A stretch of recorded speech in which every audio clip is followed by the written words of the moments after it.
The history of trade routes stretches back to the earliest days of human civilization, when people first began exchanging goods with their surroundings and expanded these trade networks to encompass continents and connect distant cultures, a process that would shape the future development of human society. Trade has always been a fundamental human activity, stemming from the fact that different communities possess different resources and produce different goods. It offers exchanges that benefit everyone. The earliest trade was probably quite simple, with neighboring communities bartering surplus food tools or raw materials. But over time, these local exchanges evolved into regional networks and eventually into long trade routes connecting the most distant regions of the ancient world. To understand ancient trade routes, we must examine not only the routes merchants traveled, but also the goods they carried, the methods of transportation they used, the dangers they faced, the cities and ports that served as trading centers, the political and economic systems that facilitated or hindered trade, and the cultural exchanges that occurred when people from different civilizations met at marketplaces and caravanserais along these routes. The story of ancient trade routes is, in many ways, the story of human civilization. It demonstrates how isolated communities came into contact with other communities, sharing not only goods, but also ideas, technologies, and religious beliefs, and how they gradually created the interconnected world we know today. Tonight, we will embark on a journey along the major trade routes of the ancient world, from the Silk Road connecting China to the Mediterranean, to sea routes linking Indian Ocean ports to land, caravan routes crossing the Sahara Desert, to the amber routes of northern Europe, from the incense routes of Arabia to the snowy mountains of Mesopotamia. We will examine each one in detail and discover how these trade networks shaped the ancient world. And we begin our journey in the ancient Near East, where two of the world's first civilizations, Mesopotamia and Egypt, emerged in the fertile valleys of the Tigris and Euphrates and the Nile rivers respectively, and where the earliest long-distance trade networks developed. Archaeological evidence shows that trade already existed between these regions and their neighbors as early as the 4th millennium BC, long before the invention of writing. Obsidian, a precious volcanic glass used in the manufacture of sharp tools and weapons, was sold to the Mesopotamian cities bordering Anatolia. Lapis lazuli, a beautiful blue stone, was brought from distant Afghanistan to Mesopotamia, where it was crafted into jewelry and decorative objects for the elite. Cedar wood, brought from the mountains of Lebanon, was used by both Egypt and Mesopotamia in the construction of temples and palaces due to the lack of good timber in these river valley civilizations. Copper and tin, metals necessary for bronze production, were traded over wide areas as bronze technology spread to the Near East in the 3rd millennium BC. These early trade networks were facilitated by various factors, including the domestication of pack animals capable of carrying goods over long distances, such as donkeys, horses, and later camels, the development of wheeled vehicles pulled by oxen for carrying heavy loads, the construction of boats and ships for river and sea trade, and the emergence of merchant classes skilled in long-distance commerce. The temples and palaces of ancient Mesopotamian cities organized much of this trade, orchestrating expeditions to obtain rare materials and luxuries necessary for religious rituals and to showcase the wealth and power of the rulers. Private merchants also emerged, trading on their own account, traveling with caravans of goods, and establishing commercial connections throughout the region. Goods traded within these early networks included luxury items for elite consumers, such as precious stones, metals, fine textiles, and exotic spices, as well as bulk goods needed by larger populations, such as grain, olive oil, wine, and metal tools. Writing was invented, in part, to keep records of these commercial transactions. and some of the earliest written documents are records of goods traded and debts incurred. The city of Ur in southern Mesopotamia was a major trading center in the 3rd millennium BC, with merchants trading with cities stretching along the Persian Gulf and possibly reaching as far as the Indus Valley civilization in present-day Pakistan. Seals and other artifacts from the Indus Valley have been discovered at archaeological sites in Mesopotamia, suggesting the existence of a maritime trade network connecting these distant civilizations as early as 2500 BC. Ships departing from Mesopotamian ports at the head of the Persian Gulf must have traveled along the Gulf, the coasts of Arabia and Iran, and across the Arabian Sea to reach the Indus Delta, where cities like Mohenjo-Daro and Harappa conducted thriving trade. The goods transported in this early maritime trade likely included textiles and metal goods from the Indus Valley, dates and other agricultural products from Mesopotamia, copper from Oman, and various other raw materials. This trade network declined around 1900 BC with the decline of the Indus Valley civilization for reasons that are still not fully understood, but it demonstrates that long-distance maritime trade was already well established in the Bronze Age.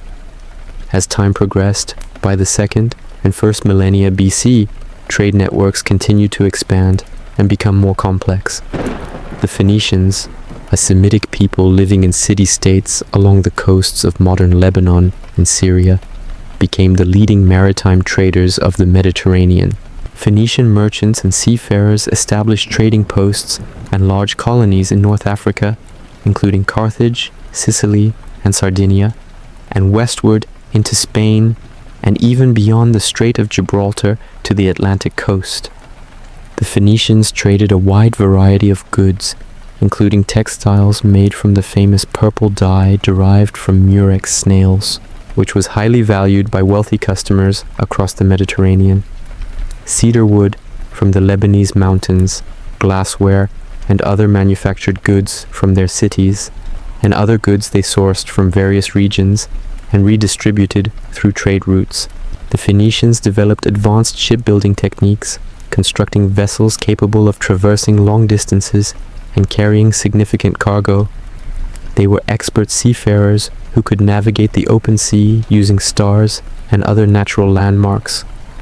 Their trade networks connected the eastern Mediterranean civilizations, encompassing Egypt, the Levant, Anatolia, Greece, and Mesopotamia, with the western Mediterranean civilizations, including North Africa, the Iberian Peninsula, and ultimately the Atlantic coasts of Europe. Phoenician merchants brought raw materials such as tin, necessary for bronze production and coinage, from Spain, and silver from various mining regions eastward, and carried manufactured goods and luxury items to newly emerging societies that desired the products of more advanced civilizations. The economic impact of Phoenician trade was considerable. In many regions, it stimulated production, and its technologies and cultural practices created wealth that supported the growth of cities and the development of more complex societies. Greek merchants followed in the footsteps of the Phoenicians and eventually surpassed them, establishing their own network of colonies and trading centers around the Mediterranean and Black Sea coasts. From the 8th century BC onwards, the Greeks established hundreds of colonies stretching from the eastern shores of the Black Sea to the coasts of France and Spain, each of which became a branch of extensive trade networks.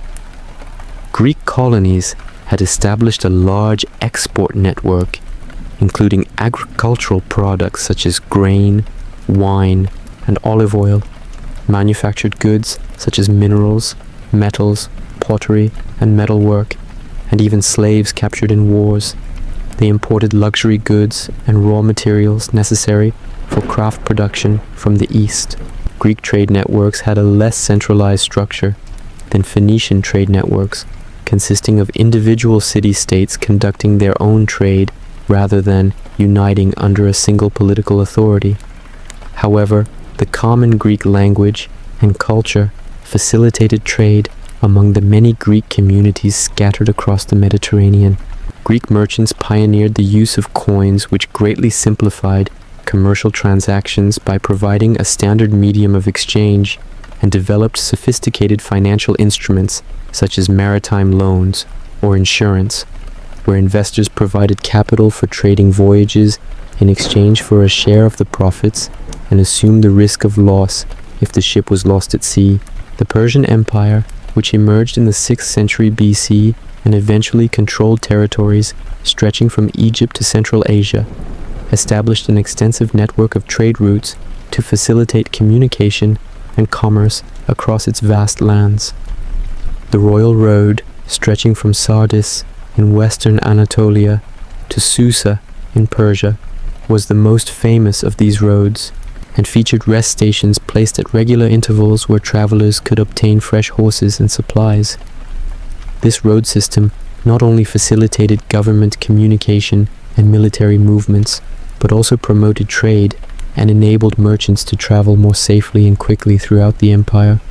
The Persians also encouraged maritime trade in the Indian Ocean, and Persian merchants operated in various ports from Egypt and Arabia to India.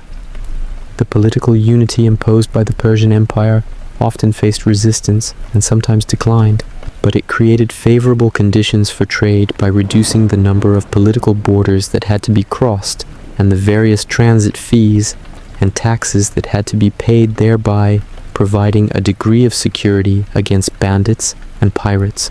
The conquests of Alexander the Great in the late 4th century BC and the Hellenistic kingdoms that divided his empire continued this model of political unification, which facilitated trade. The Greek language and culture spread to the Near East and Central Asia, and Greek merchants settled in various cities from Alexandria in Egypt to Bactria in modern Afghanistan. Now we come to perhaps the most famous of all ancient trade routes, the Silk Road, though this name is actually a modern invention coined in the 19th century, and the ancient traders who traveled these routes would not have recognized the term. The Silk Road was not actually a single road, but rather a network of overland routes connecting China with the Mediterranean world, passing through Central Asia, Persia, and the Near East. The trade along these routes began to develop significantly in the 2nd century BC when the Han Dynasty in China expanded westward into Central Asia and came into contact with the Greco-Roman world. Silk was the most famous product carried westward along these routes, highly prized in Rome and other Mediterranean cities for its fine texture and lustrous appearance, so much so that silk became nearly synonymous with long-distance trade from the east. However, many other goods were also traded along the Silk Road, including spices like pepper, cinnamon, and ginger that were native to southern and eastern Asia, precious stones and metals, glassware from the Roman world, woolen and linen textiles, furs from Central Asia, jade from Western China, and countless other commodities. Just as important as the goods traded were the ideas, technologies, and religious beliefs that traveled along the Silk Road. Buddhism spread from India along these routes into Central Asia and eventually to China, profoundly influencing Chinese civilization. Artistic styles and techniques were exchanged with Greco-Roman, Persian, Indian, and Chinese elements, mixing to create distinctive art forms in the cities along the routes. Technologies like paper making, which originated in China, gradually spread westward, eventually reaching the Islamic world in Europe. Mathematical and astronomical knowledge was shared among the scholars of different civilizations who met in the cosmopolitan cities along the Silk Road. The Silk Road routes began in Chang'an, the capital of Han Dynasty China, located in the Wei River Valley in what is now central China. From Chang'an, caravans would travel westward through the Hexi Corridor, a narrow strip of land between mountains and desert that provided the only practical route out of China toward the west. At the western end of the Hexi Corridor, lay the city of Dunhuang, an important junction where the route split into northern and southern branches that skirted the edges of the Taklamakan Desert, one of the most inhospitable deserts in the world. The northern route passed through oasis cities like Turpan and Kucha before reaching Kashgar at the western edge of the Taklamakan. The southern route passed through Khotan and other oases before also converging on Kashgar. From Kashgar, routes led westward over mountain passes into Central Asia, where they connected with cities like Samarkand and Bukhara in the Sogdian region, prosperous commercial centers whose merchants played a crucial role in facilitating trade between China and the West. The Sogdian merchants were renowned throughout Asia for their commercial skills and their extensive trading networks, and they established commercial colonies in cities along the Silk Road from China to Persia. From Sogdiana, routes continued westward through Persia toward the Mediterranean, or southward toward India. The journey along the Silk Road was slow and dangerous, taking many months or even years to complete, and few merchants traveled the entire distance from China to Rome. Instead, goods passed through many hands, with merchants typically traveling one segment of the route, selling their goods to other merchants who would carry them on the next stage, and so on until the goods finally reached their distant destinations. This relay system meant that goods became progressively more expensive as each merchant added his profit margin, so that Chinese silk that cost relatively little in China could sell for enormous prices in Rome.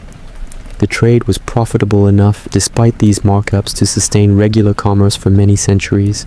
The routes had to cross some of the world's most difficult terrain, including vast deserts, high mountain ranges, and waterless wastes, where travelers could perish if they lost their way or ran out of supplies. Caravans were frequently attacked by bandits and nomadic raiders who preyed on merchants carrying valuable goods. Political instability in the regions through which the routes passed could disrupt trade for extended periods. Climate conditions, including extreme heat and cold, sandstorms, and blizzards, posed constant dangers. Despite all these challenges, the trade continued because the profits were substantial enough to compensate for the risks and costs. The cities along the Silk Road prospered from the trade, charging tolls and taxes on goods passing through, providing services and supplies to traveling merchants, and serving as manufacturing centers, producing goods for export. Many of these cities became wealthy and cosmopolitan places where peoples from many different cultures mingled, creating unique hybrid cultures that blended Chinese, Persian, Indian, Greco-Roman, and nomadic steppe elements. The Silk Road reached its peak of activity during several periods, including the Han Dynasty in China, the Tang Dynasty from the 7th to 9th centuries AD, and the Mongol period in the 13th and 14th centuries, when the Mongol Empire unified much of Asia and provided security for merchants traveling across its vast territories. Maritime trade routes were equally important as overland routes, and in many cases could move goods more efficiently, since ships could carry larger cargoes than pack animals, and the cost of maritime transport was generally lower than overland transport. The Indian Ocean was the center of a vast maritime trading network that connected East Africa, Arabia, Persia, India, Southeast Asia, and China. This trade network was very ancient, with evidence of maritime contacts between Mesopotamia and the Indus Valley as early as the 3rd millennium BC, as we have already discussed. By the 1st millennium BC, monsoon wind patterns were well understood by sailors in the Indian Ocean, and these predictable seasonal winds made long-distance voyages practical. During the summer monsoon, winds blow from the southwest, enabling ships to sail from Africa and Arabia to India and beyond. During the winter monsoon, winds reverse and blow from the northeast, enabling the return voyage. This meant that round-trip voyages had to be timed according to the monsoons, with ships sailing eastward in summer and returning westward in winter, and merchants would spend several months waiting for the winds to change, often settling temporarily in ports where they would buy and sell goods until it was time to sail again. The major ports and commercial cities of the Indian Ocean trade network included Alexandria and other Egyptian ports that connected to the Mediterranean ports in Yemen and Oman, in southern Arabia ports in Persia and the Persian Gulf, many ports along the western and eastern coasts of India, including major cities like Barigaza and Muziris ports, in Sri Lanka ports in Southeast Asia, including those in the Malay Peninsula and the Indonesian archipelago, and ports in southern China. Each of these port cities was a cosmopolitan place where merchants from many different cultures met and traded, where foreign communities established themselves in special quarters of the city, where multiple languages could be heard in the markets, and where goods from across the Indian Ocean world and beyond were bought and sold. The goods traded across the Indian Ocean included many of the same items traded on the Silk Road, including silk and other textiles, spices, precious stones, and manufactured goods, but also included bulk commodities like grain and timber that could be moved more economically by sea than by land. Specific products characteristic of Indian Ocean trade included black pepper from southern India, cinnamon from Sri Lanka and Southeast Asia, cloves from the Spice Islands in eastern Indonesia, frankincense and myrrh from southern Arabia and the Horn of Africa, pearls from the Persian Gulf, cotton textiles from India, Chinese porcelain, African ivory and gold, and countless other products. The volume of trade in some of these goods was substantial, with pepper, for example, being consumed in large quantities throughout the Roman Empire and later in the Islamic world and medieval Europe. The search for pepper and other spices would eventually motivate European exploration and the discovery of sea routes to India in the late 15th century. The political organization of the Indian Ocean trade was quite different from the more centralized empires that controlled the Silk Road. The Indian Ocean was never under the control of a single political power, and instead was characterized by numerous kingdoms, city-states, and tribal confederations that competed and cooperated in complex ways.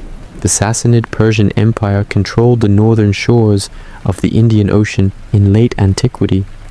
Various kingdoms in India controlled different segments of the coast. The Ethiopian kingdom of Aksum was a major power on the Red Sea and controlled trade through that crucial waterway.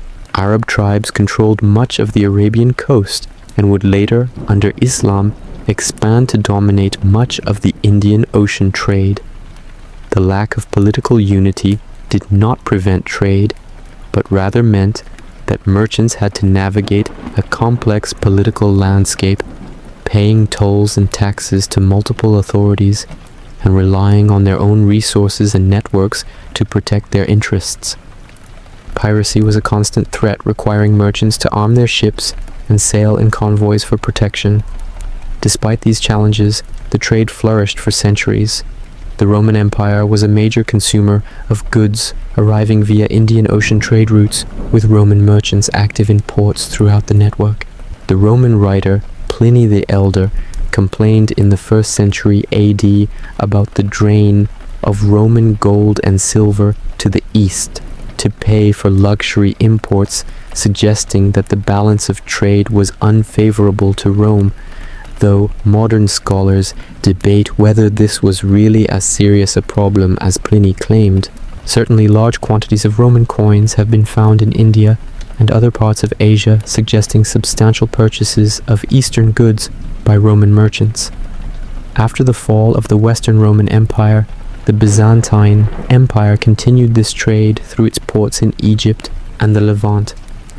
The rise of Islam in the 7th century AD brought major changes to Indian Ocean trade as Arab merchants and sailors expanded throughout the region, establishing new trading posts and converting many coastal peoples to Islam. Islamic merchants came to dominate much of the Indian Ocean trade during the medieval period. operating sophisticated trading networks that stretched from Spain to China, and using commercial techniques including bills of exchange and business partnerships that facilitated long-distance trade. The slave trade was unfortunately a significant component of Indian Ocean commerce, with East African slaves being transported to the Middle East, India, and other regions where they were sold into various forms of servitude. This trade in human beings would continue for many centuries and would have devastating effects on the societies of coastal East Africa. Chinese involvement in Indian Ocean trade increased dramatically during the Song dynasty and reached its peak during the early Ming dynasty in the early 15th century, when the famous voyages of Admiral Zheng He brought huge Chinese fleets to ports throughout the Indian Ocean. These voyages demonstrated Chinese naval capabilities and established tributary relationships with numerous states, but they were discontinued after a few decades as Chinese policy turned inward and away from maritime expansion. European entry into the Indian Ocean trade, beginning with the Portuguese at the end of the 15th century, would eventually transform the entire system, leading to European colonial domination of the region. But this lies beyond our focus on ancient trade routes. Another important set of trade routes were those crossing the Sahara Desert, connecting the Mediterranean coast of North Africa with sub-Saharan Africa. These trans-Saharan trade routes were later to develop than the Silk Road and Indian Ocean routes, becoming significant only in the first millennium AD, though there was some contact across the Sahara in earlier periods. The development of trans-Saharan trade was made possible by the domestication and use of the camel, which is well adapted to desert conditions and can travel long distances with minimal water and food. Camels had been domesticated in Arabia by the 2nd millennium BC, but only gradually spread westward across North Africa. And it was not until the early centuries AD that camels became common enough in North Africa to support large-scale trans-Saharan trade. The main goods carried northward across the Sahara were gold, ivory, and slaves from sub-Saharan Africa, while the main goods carried southward were salt, which was scarce in much of sub-Saharan Africa, but essential for human health and food preservation, copper, cowrie shells used as currency, manufactured goods like textiles and metalwork, and horses, which were highly valued by sub-Saharan rulers for warfare. The gold trade was particularly important, with West African gold fields producing substantial quantities of gold that flowed northward across the Sahara to North Africa, and from there to the Mediterranean world and beyond. This gold trade made several West African kingdoms extremely wealthy, including ancient Guinea, Mali, and Songhai, whose rulers controlled the gold-producing regions and organized the trade. The most famous of these rulers was Mansa Musa of Mali, whose pilgrimage to Mecca in the 14th century, during which he distributed enormous quantities of gold in Egypt and Arabia, became legendary. The trans-Saharan trade routes followed a few main corridors determined by the location of oases and water sources that could support the crossing of the desert. The western route ran from Morocco south across the western Sahara to the Niger River region. The central route ran from Tunisia and Libya southward across the central Sahara to the region of Lake Chad. The eastern route ran from Egypt southward through the Nubian Desert to Sudan and Ethiopia. These routes converged on important trading cities on both the northern and southern edges of the Sahara, including cities like Sijil Massa and Marrakesh in Morocco, Timbuktu and Gao on the Niger River, and others. Crossing the Sahara was extremely dangerous and difficult, taking many weeks and requiring careful planning and preparation. Caravans could include hundreds or even thousands of camels carrying goods and supplies, along with merchants, drivers, guards, and slaves. Water sources had to be precisely known and reached on schedule, or the caravan could perish in the desert. Sandstorms could disorient travelers and bury wells. bandits and desert nomads posed threats. The heat during the day and cold at night were extreme. Despite these dangers, the trans-Saharan trade was profitable enough to sustain regular caravans for many centuries. The trans-Saharan trade also facilitated the spread of Islam into West Africa beginning in the 8th and 9th centuries as North African Muslim merchants established themselves in trading cities south of the Sahara and gradually converted local populations. By the 11th century, several important West African kingdoms, including Ghana, had ruling classes that had converted to Islam, and Islamic learning and culture became important in the region. The famous libraries and universities of Timbuktu, where Islamic scholars studied and taught law, theology, astronomy, mathematics, and other subjects, were sustained by the wealth generated from trans-Saharan trade. In Europe, various trade routes connected different regions, though European trade was generally less extensive than that in Asia during the ancient period. The amber route was one of the oldest European trade networks, carrying amber from the Baltic Sea region southward to the Mediterranean. Amber, which is fossilized tree resin that can be carved and polished into beautiful ornaments, was highly prized in the ancient world for jewelry and decorative objects. Archaeological evidence shows that amber from the Baltic was reaching Mediterranean civilizations as early as the Bronze Age. The routes passed through Central Europe following river valleys and crossing mountain passes, with goods changing hands multiple times as they moved from north to south. The Greeks and Romans obtained amber through these trade networks, and it appears frequently in archaeological sites throughout the classical world.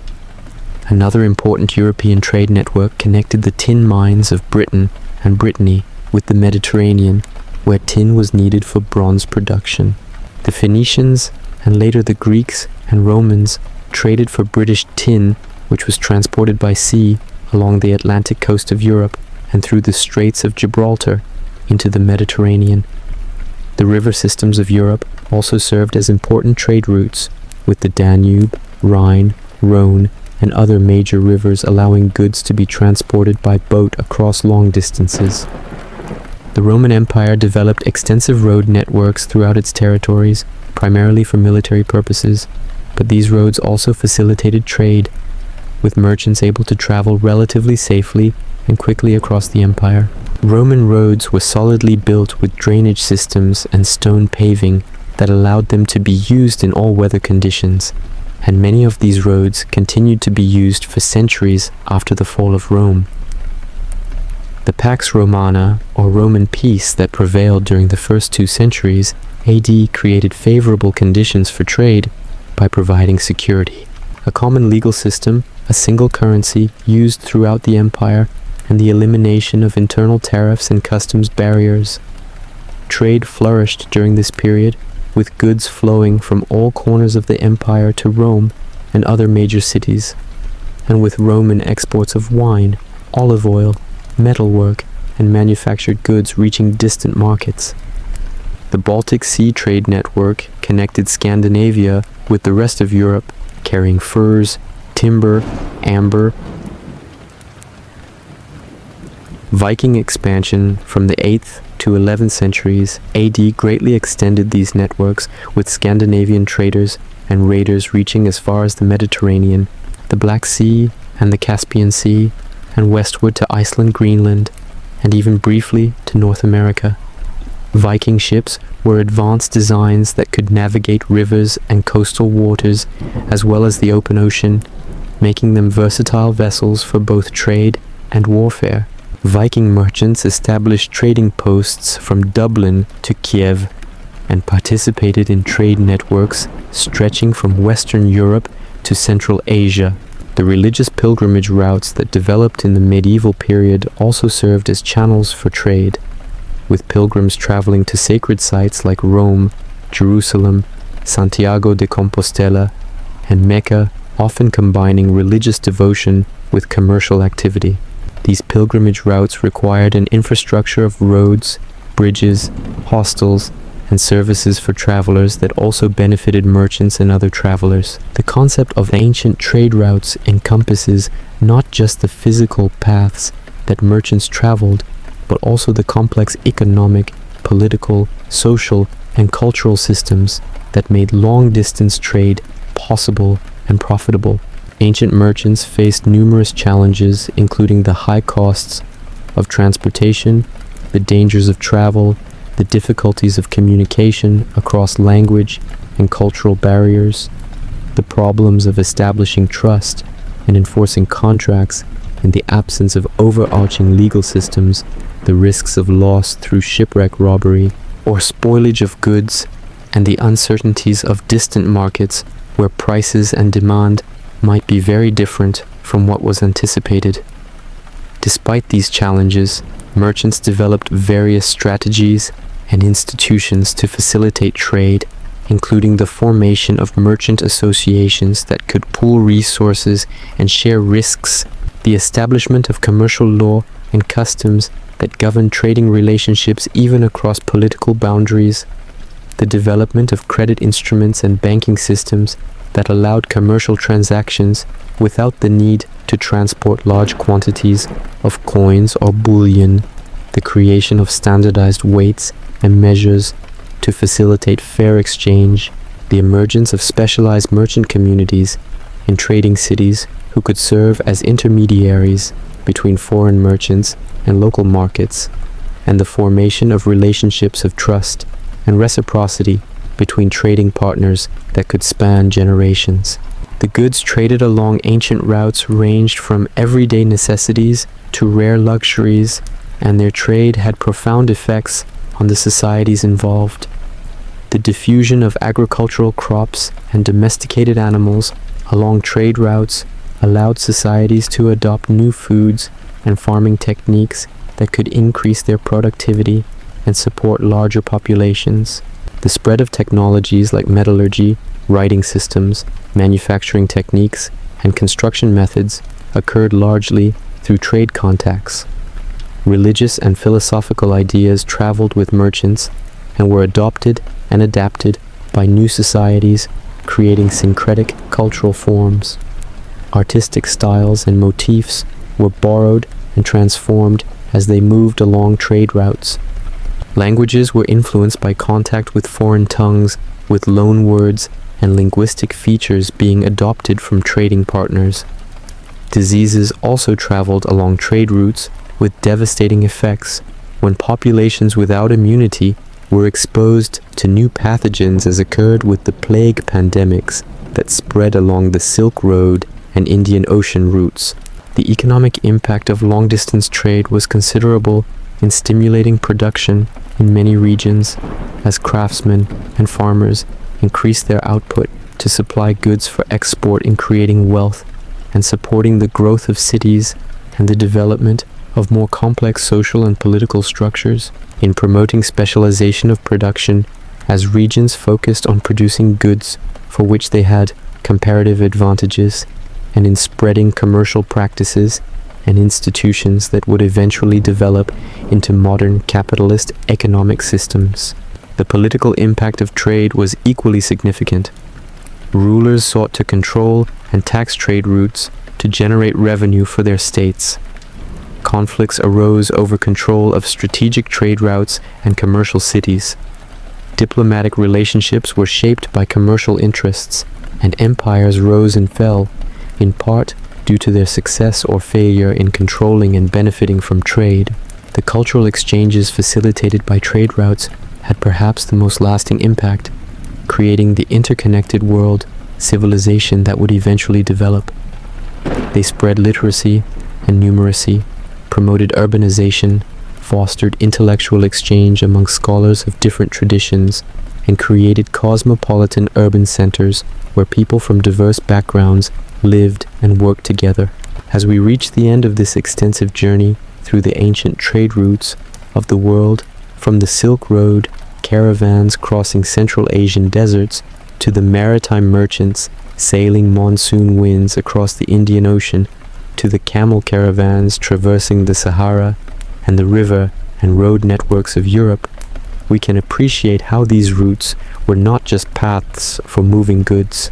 They were channels through which flowed the ideas, technologies, beliefs, and cultural practices that shaped human civilization. The merchants who traveled these routes, facing dangers and hardships in pursuit of profit, were also agents of cultural exchange, whether they intended to be or not. They brought news of distant lands, introduced foreign goods and fashions, served as translators and intermediaries between cultures, and gradually wove the diverse societies of the ancient world into an increasingly interconnected whole. The legacy of these ancient trade routes persists today. It's in the genetic heritage of populations shaped by centuries of migration and intermarriage along the routes. It's in the linguistic borrowings that reflect ancient commercial contacts, in the artistic and architectural styles that blend elements from multiple traditions, and in the crops and animals that were spread around the world through trade. It's in the religions that followed merchant routes to new lands, and in the commercial institutions and practices that evolved from ancient trading customs. Let us now examine in greater detail some specific aspects of ancient trade that we have touched upon but deserve more thorough exploration. The merchants who engaged in long-distance trade in the ancient world came from many different backgrounds. They organized their businesses in various ways depending on their cultural traditions and the legal and economic systems in which they operated. In ancient Mesopotamia, temple institutions and royal palaces organized much of the early trade. Priests or palace officials acted as merchants or engaged private individuals as their agents to conduct trading expeditions.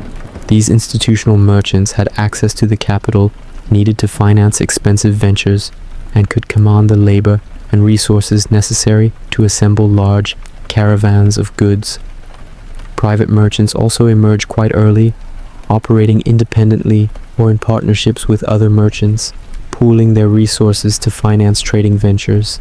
Mesopotamian law codes, like the Code of Hammurabi from the 18th century BC, contain numerous provisions regulating commercial transactions, indicating that trade was a well-established and important part of the economy. These laws dealt with matters like the responsibilities of merchants toward their investors, the liability for goods lost or stolen during transit, the interest rates that could be charged on commercial loans, and the resolution of disputes between trading partners. The tamkarum, or merchant, was a recognized profession in Mesopotamian society with its own status and obligations. Merchants often operated through family networks, with sons and brothers serving as agents in distant cities, maintaining the family business across generations. In ancient Egypt, trade was more centrally controlled by the state than in Mesopotamia, with the pharaoh claiming ownership of many resources and monopolizing certain lucrative trades. However, private merchants also existed and conducted local and regional trade.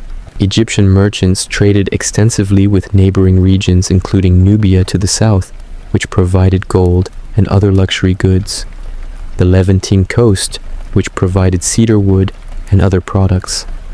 And Punt, which was probably located in the Horn of Africa region and provided frankincense, myrrh, ebony, and other exotic goods.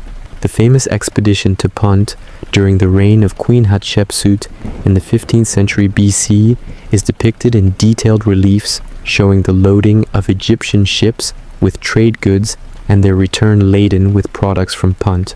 The Phoenician merchants developed sophisticated commercial practices, including the use of written contracts, the establishment of permanent trading stations in foreign ports, the formation of commercial partnerships that allowed multiple investors to share in the costs and profits of trading ventures, and the development of accounting systems to track complex transactions.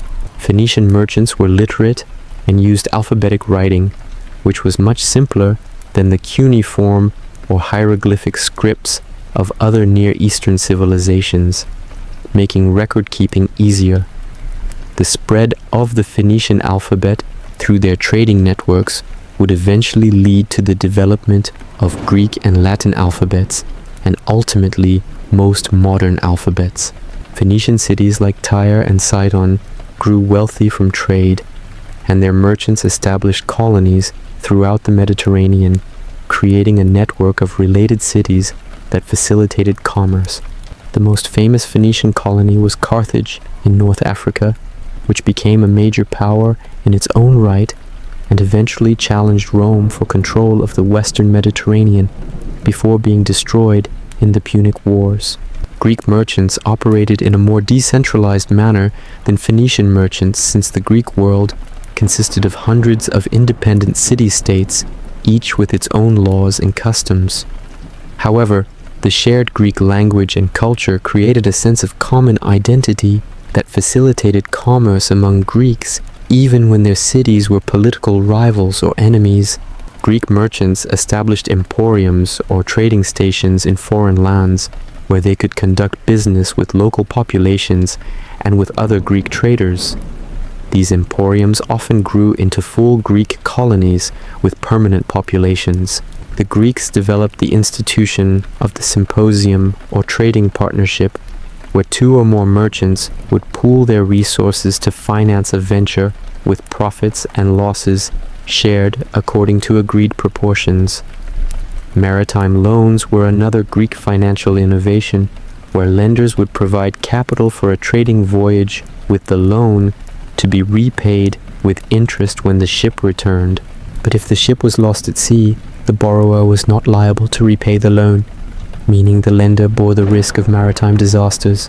This arrangement made it possible for merchants with little capital of their own to engage in trade by borrowing from wealthier investors who were willing to accept the risk in exchange for high interest rates that could be 20 or 30% or more for a successful voyage. These financial instruments were quite sophisticated and anticipated many features of modern commercial finance. Roman merchants benefited from the political unity and stability of the Roman Empire, which created favorable conditions for trade. Roman law provided a framework for commercial transactions that was relatively uniform across the empire, and Roman courts could adjudicate disputes. Roman citizenship conveyed certain legal protections and privileges that were valuable for merchants. The Roman state invested in infrastructure, including roads, ports, harbors, and aqueducts that facilitated commerce. The Roman military provided security for trade routes and suppressed piracy and banditry to some degree. Roman coinage provided a widely accepted medium of exchange. All these factors promoted the expansion of trade during the Roman period. However, Roman attitudes toward trade and merchants were ambivalent, with traditional Roman values emphasizing agriculture and military service, while viewing commerce as less honorable. Wealthy Romans who engaged in trade often did so through agents and freedmen rather than directly participating in commerce themselves. Despite these attitudes, trade was essential to the Roman economy, especially as the city of Rome grew to perhaps 1 million inhabitants who had to be fed with grain imported from Egypt and North Africa, and supplied with all manner of goods from across the empire and beyond. The merchant associations, or collegia, that formed in Roman times provided mutual aid for their members and represented their interests to authorities. These associations often had religious and social functions in addition to their economic purposes, organizing festivals and providing proper burials for deceased members. In the Islamic world that emerged in the 7th century AD, merchants enjoyed high social status because the Prophet Muhammad had himself been a merchant, and because trade was seen as an honorable profession that facilitated connections between Muslim communities. Islamic law developed detailed regulations governing commercial transactions based on principles of fairness and equity. The concepts of partnership, agency, and trust were well developed in Islamic commercial law. Merchants could form partnerships where multiple partners contributed capital and shared profits according to agreed ratios. The mudaraba was a form of partnership where one party provided capital while another provided labor and management, with profits shared, but with the capital provider bearing the risk of loss. This arrangement was similar to the Greek maritime loan and served similar purposes of allowing merchants with expertise but limited capital to engage in trade. Islamic merchants operated extensive trading networks stretching from Spain to China, and they played a crucial role in connecting the various regions of the Islamic world and in trading with non-Muslim societies. The Hajj, or pilgrimage to Mecca, that every Muslim was expected to make, if possible, also served as an occasion for trade, with pilgrims bringing goods from their home regions to sell in Mecca and purchasing goods to take home. The great cities of the Islamic world, including Baghdad, Cairo, Damascus, and Cordoba, were major commercial centers with large bazaars or markets where goods from around the world could be found. The transportation methods available in the ancient world limited the speed and efficiency of trade, but human ingenuity found ways to move goods across impressive distances using the technologies of the time. Overland transport relied primarily on pack animals, including donkeys, which were used from very early times and could carry loads of perhaps 60 to 80 kilograms. Mules were stronger and more enduring than donkeys and could carry heavier loads. Horses were faster, but more expensive to keep, and generally used more for riding than for carrying freight. Oxen were slow, but strong, and could pull heavy carts or wagons, and camels were ideal for desert travel because they could go long periods without water and could carry loads of 200 kilograms or more. The Bactrian camel with 2 humps was used in Central Asia and could tolerate cold climates, while the dromedary, or one-humped camel, was used in Arabia and North Africa and was better adapted to hot deserts. Camels revolutionized trade in arid regions, making possible the trans-Saharan trade and facilitating the Silk Road trade across the deserts of Central Asia. Pack animals traveled slowly, covering perhaps 20 to 30 kilometers per day, depending on terrain and conditions. This meant that a journey of 1,000 kilometers would take 5 or 6 weeks at a minimum, and often much longer when delays and rest periods were factored in. Wheeled vehicles pulled by oxen or horses could carry heavier loads than pack animals, but required roads, or at least relatively flat terrain. They were also slower than pack animals because draft animals, pulling heavy loads, couldn't move quickly. Carts and wagons were used extensively in regions with suitable terrain and roads, including much of the Roman Empire, the Persian Empire, and China. The Chinese developed sophisticated wheelbarrows and carts, including designs with sails to assist propulsion. The Romans built excellent roads throughout their empire with solid foundations, drainage systems, and paved surfaces that allowed wheeled vehicles to operate efficiently. However, the cost of building and maintaining such roads was enormous, and few other ancient societies invested as heavily in road infrastructure. Maritime transport was generally more efficient than overland transport because ships could carry much larger cargoes with less labor, and because water provided a smoother medium of travel than rough terrain. A single ship could carry as much cargo as hundreds of pack animals and required only a small crew to operate. However, maritime transport had its own risks and limitations. These included storms and shipwrecks, which destroyed many vessels and their cargoes, pirates who preyed on merchant ships, and the need for favorable winds for sailing ships, which meant voyages could be delayed for weeks, waiting for the right conditions. Navigation was also difficult, especially when out of sight of land, and there were seasonal limitations, with sailing being dangerous or impossible during certain months. In the Mediterranean, shipping was generally suspended during the winter months, from November to March, when storms were most frequent. The ships used in ancient trade varied greatly in design depending on the region and period. Egyptian ships on the Nile were often made of bundles of papyrus reeds lashed together, though wooden ships were also built for seagoing trade. Mesopotamian ships plying the rivers and the Persian Gulf were probably built of reeds and bitumen-sealed wood. Thanks for watching, and be sure to subscribe for more insights into our amazing past. Phoenician and Greek merchant ships were sturdy wooden vessels with a rounded hull design that maximized cargo capacity, a single square sail on a mast amidships, and steering oars at the stern. These ships might be 15 to 20 meters long and could carry 50 to 100 tons of cargo. Roman merchant ships were larger, with some vessels reaching 30 or 40 meters in length and carrying several hundred tons.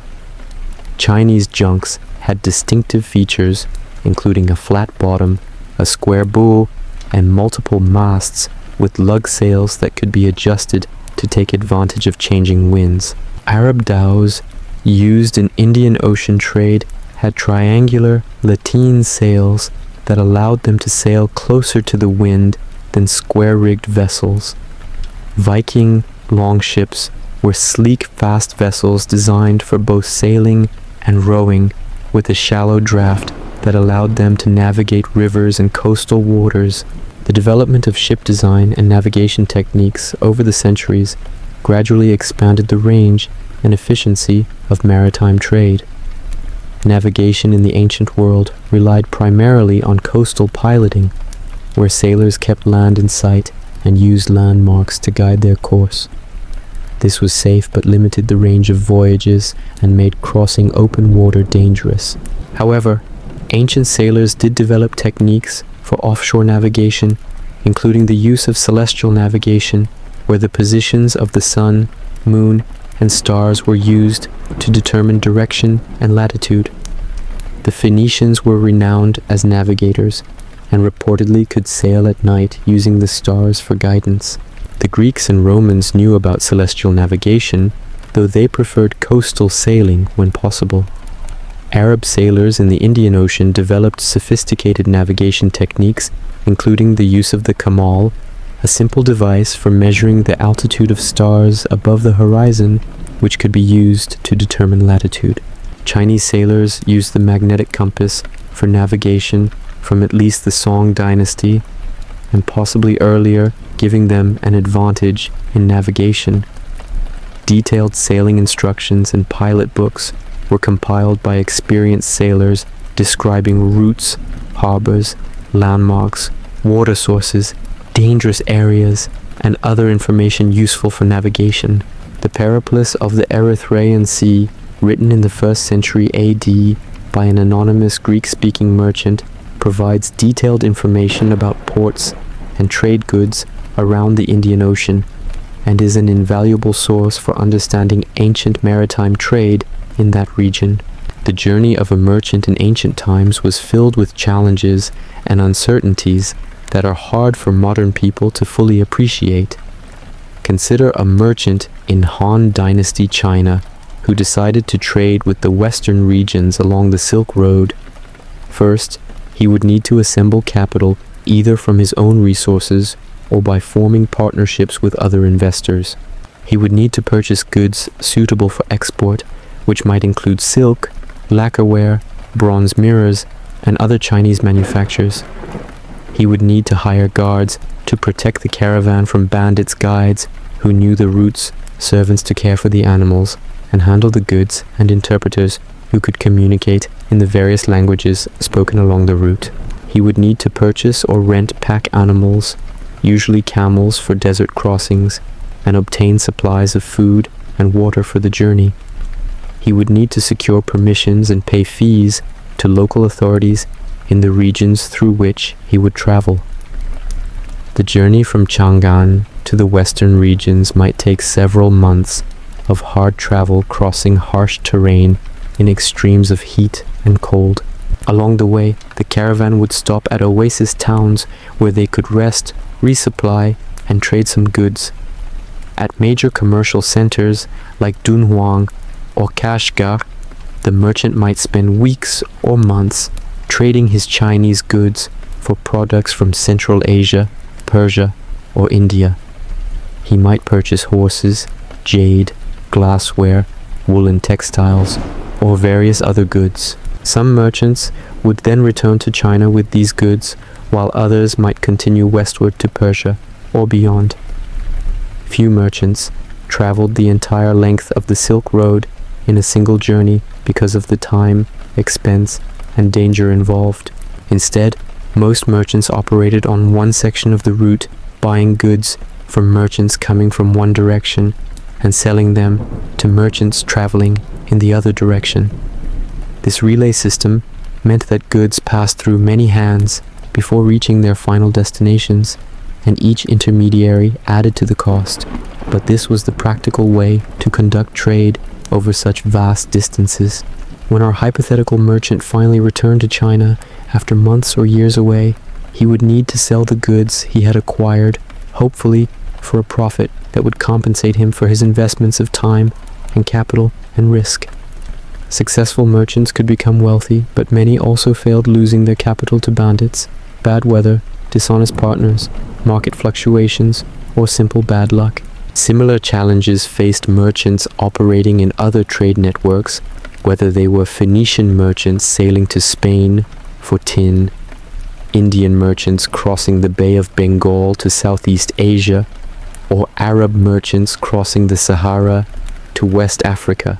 The goods traded along ancient routes included virtually every type of product that humans produced and consumed, but certain goods were particularly important in driving long-distance trade. Luxury goods that were rare and highly valued were especially suitable for long-distance trade because their high value relative to their weight and volume made the high costs of transport worthwhile. Silk has already been mentioned as perhaps the most famous luxury trade, good with Chinese silk being carried westward along the Silk Road and by sea to markets throughout Asia and the Mediterranean, where it was highly prized by wealthy consumers. The production of silk was a closely guarded secret in China for centuries, and attempts to smuggle silkworms or knowledge of sericulture to other regions were punished severely. Nevertheless, silk production did eventually spread, with Byzantium establishing its own silk industry in the 6th century AD. Spices were another major category of luxury goods, with black pepper, cinnamon, cloves, nutmeg, and other spices native to South and Southeast Asia being carried westward to markets in the Middle East, Europe, and North Africa. These spices were used to flavor food, as preservatives, in medicines, in perfumes, and in religious rituals. They were expensive because they came from distant regions and passed through many hands before reaching consumers, but the demand was strong enough to sustain regular trade. The Roman Empire consumed enormous quantities of pepper, with the spice being common enough to be used in many recipes recorded in Roman cookbooks. After the fall of Rome, Europe's access to Asian spices was reduced, and they became even more expensive luxury goods, available only to the wealthy, which helped motivate the later European explorations, seeking direct sea routes to the spice-producing regions. Precious stones and metals, including gold, silver, diamonds, rubies, sapphires, emeralds, pearls, coral, and amber, were actively traded because of their high value and universal appeal. These items were easily portable and could be used as stores of value as well as for making jewelry and decorative objects. Gold was particularly important, serving not just as an ornamental material, but also as a medium of exchange and store of wealth. Gold was mined in various regions including Egypt, Nubia, West Africa, and Central Asia, and was traded across long distances. The trans-Saharan gold trade from West Africa was a major source of gold for the Mediterranean world and the Islamic world during the medieval period. Frankincense and myrrh, aromatic resins produced from trees growing in southern Arabia and the Horn of Africa, were highly valued in the ancient world for religious rituals, fumigation, medicine, and cosmetics. These substances were burned as incense in temples throughout the ancient Near East, Egypt, Greece, Rome, and other regions. The incense trade was extremely lucrative and was controlled by various Arab tribes and kingdoms who grew wealthy from it. The Romans called southern Arabia Arabia Felix, or Fortunate Arabia, because of the wealth generated by the incense trade. The Nabatean kingdom, with its capital at Petra in modern Jordan, prospered as an intermediary in the incense trade, controlling key routes and serving as a commercial center. Textiles of various types were important trade goods, with different regions specializing in different kinds of cloth. In addition to Chinese silk, Indian cotton textiles were widely traded throughout the Indian Ocean region and beyond. Indian weavers and dyers produced colorful, patterned fabrics that were highly prized. Woolen textiles were produced in many regions, including the Mediterranean, Central Asia, and Northern Europe, and were traded across long distances. Linen made from flax was another important textile. Purple-dyed textiles, produced by the Phoenicians using dye from murex shells, were extremely expensive and became associated with royalty and high status. Fine textiles served as markers of social status and as gifts in diplomatic exchanges, and were suitable for long-distance trade because of their relatively high value to weight ratio. Metals and metalwork were essential trade goods because metal ores are not evenly distributed and because metalworking expertise varied among regions. Copper and tin, the components of bronze, had to be obtained from specific mining regions and transported to where they were needed. Bronze technology spread throughout the ancient world in the 3rd and 2nd millennia BC, partly through trade networks. Iron ore is more widely distributed than copper, but ironworking technology was slower to spread, and regions that mastered ironworking had military and economic advantages. Finished metal goods, including tools, weapons, armor, household implements, and decorative objects, were traded across long distances. Damascus steel, produced in the Middle East, was famous throughout the medieval world for its quality. Chinese metalworkers produced sophisticated bronze and iron goods that were exported. Glassware was an important trade good, with glass production centers in Egypt, Phoenicia, and later in the Roman world, producing vessels, beads, and other glass objects that were traded widely. Glass was valuable because of the skill required to produce it and because of its aesthetic appeal and practical uses. Roman glass was particularly sophisticated, with techniques including blowing, molding, and cutting being used to create a wide variety of products. Chinese were especially interested in Roman glass, and it was carried eastward along the Silk Road. Ceramics and pottery were produced everywhere, but certain types of high-quality pottery were trade goods. Chinese porcelain, which was not successfully produced outside China until much later, was highly valued and was exported throughout Asia and eventually to the Middle East and Europe. Greek pottery, with its distinctive painted decorations, was widely traded in the Mediterranean. Roman terra sigillata ware, with its red glaze, was mass-produced and traded throughout the Roman Empire. Slaves were unfortunately a major trade commodity throughout the ancient world, with captives from wars, raids, and kidnapping being sold into slavery and transported across long distances to work in agriculture, mining, domestic service, and other occupations. The scale of the ancient slave trade was enormous, with the Roman Empire possibly containing millions of slaves at its peak. Slaves were transported from many regions, including barbarian territories north of the Roman Empire, Africa, the Black Sea region, and the Middle East. The trans-Saharan slave trade brought African slaves northward across the desert. The Indian Ocean slave trade brought African slaves to the Middle East, India, and other regions. The buying and selling of human beings was a regular part of ancient commerce, and slave markets operated in many cities. The suffering caused by slavery was immense, and this dark aspect of ancient trade should not be overlooked even as we discuss the more positive aspects of commercial and cultural exchange.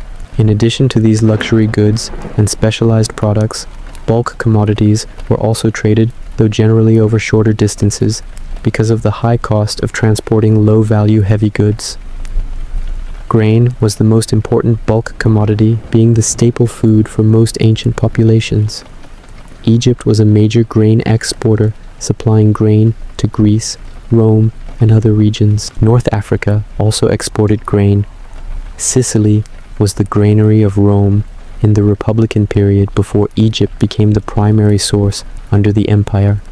The grain trade was essential for feeding the large urban populations of the ancient world who could not feed themselves from local agriculture.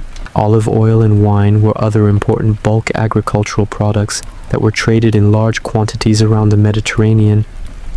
Amphorae, large ceramic jars used for shipping liquids and other goods, have been found throughout the Mediterranean region, and analysis of their contents and origins provides valuable information about ancient trade patterns.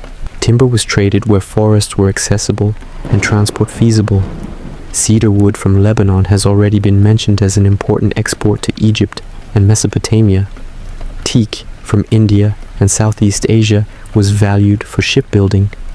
Salt was a critical commodity because it was essential for human health and for food preservation, but was not available everywhere.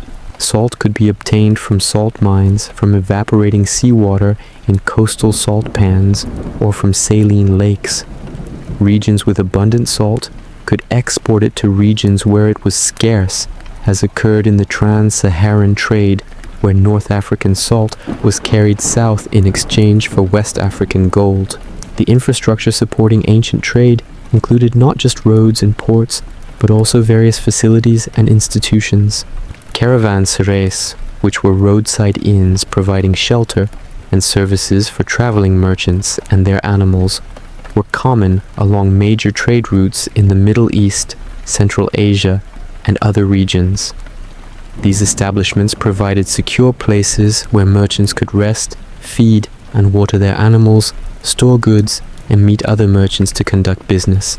Some caravanserais were simple structures, while others were elaborate complexes with courtyards, stables, storerooms, and accommodations for travelers.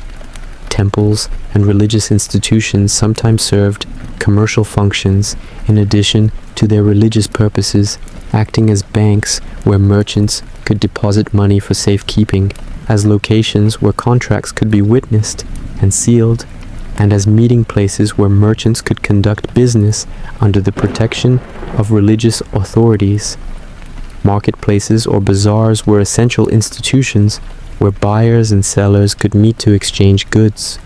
These markets ranged from small weekly markets in villages to vast permanent markets in major cities.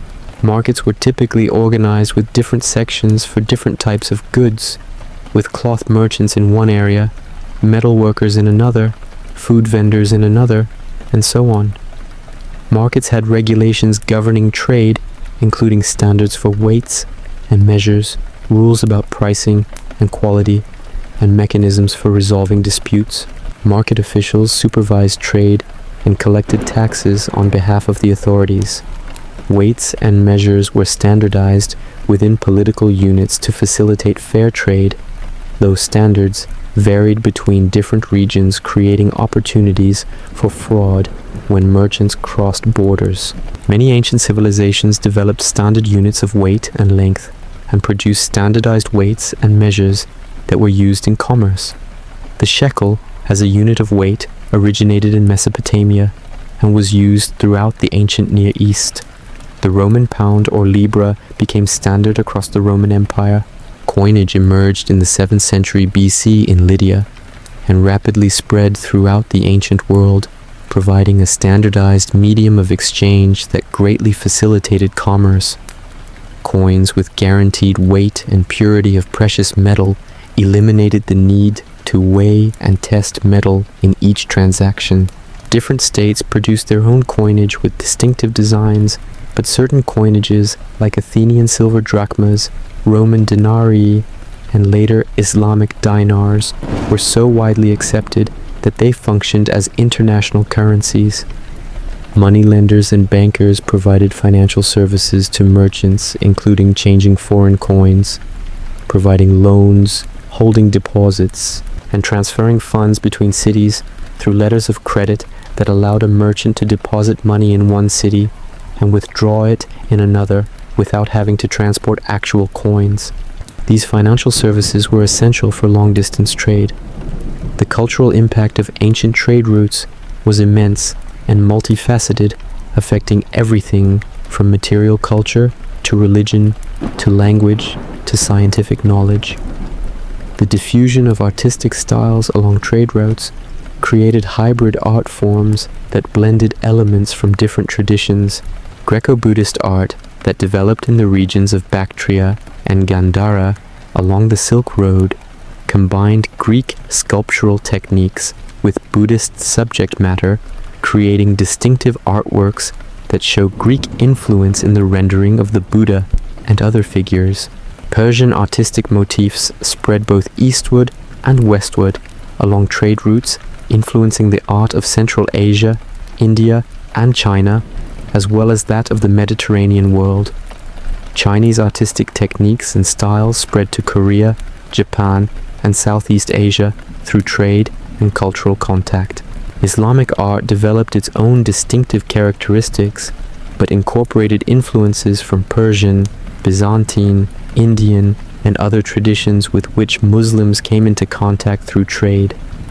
Religious ideas and practices spread along trade routes as merchants brought their beliefs with them and sometimes converted others. Buddhism spread from India along the Silk Road into Central Asia and China, and then to Korea and Japan, largely through the efforts of Buddhist monks who traveled with merchant caravans and established monasteries in trading cities. Christianity spread through the Mediterranean world, partly through trade networks with early Christian communities often forming in commercial centers. Islam spread rapidly through the Middle East, North Africa, and eventually to Sub-Saharan Africa, Central Asia, and Southeast Asia, partly through the activities of Muslim merchants who established communities in trading cities and gradually converted local populations. Judaism also spread through diaspora communities that often engaged in trade. Zoroastrianism, Manichaeism, and other religions traveled along trade routes, reaching distant regions. Languages were affected by trade, with loanwords entering from foreign languages, reflecting trade goods and commercial practices. Many words in European languages for luxury goods come from Middle Eastern or Asian languages, reflecting the origin of these goods. Scientific and technical knowledge spread through trade networks with mathematical concepts, astronomical observations, medical knowledge, and various technologies being exchanged among the civilizations in contact through trade. The Indian numeral system that we now call Arabic numerals, because they reached Europe through the Islamic world, actually originated in India and spread westward along trade routes. Greek scientific and philosophical works spread throughout the Islamic world when they were translated into Arabic. Here, they were preserved and further developed and eventually translated into Latin, contributing to the European Renaissance. As agricultural products and domesticated animals spread through trade networks, people adopted new products suited to their climates. Wheat and barley spread from the Near East to the Old World. Rice spread from East Asia to South Asia and eventually to the Middle East and Europe. Cotton spread from India to other regions. Various fruits and vegetables were traded between regions. The horse, domesticated in the steppes of Central Asia, expanded the scope of warfare and transportation when it spread to the Old World. Technologies, including metallurgical techniques, textile production methods, papermaking, printing, gunpowder, and countless other innovations, spread through trade. We cannot attribute all this cultural exchange solely to trade, as migration, conquest, and other forms of contact also played a role, but trade was undoubtedly an important mechanism through which different societies influenced each other, and human civilization forged increasingly stronger bonds. As you lie here in peaceful silence, listening to this comprehensive account of ancient trade routes and commercial practices, your mind wanders along these ancient paths, imagining camel caravans crossing endless deserts under the scorching sun, merchant ships with billowing sails crossing boundless oceans in the monsoon winds, the bustling markets filled with goods from distant lands and merchants speaking many languages, the long and slow journeys of merchants far from home, enduring dangers and hardships for months or years to make a profit.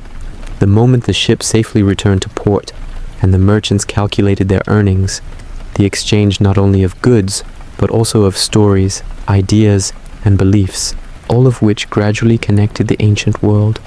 And perhaps now, after exploring at length the complex trade networks that linked the ancient civilizations of Africa, Asia, and Europe, you are ready to rest and drift off to sleep.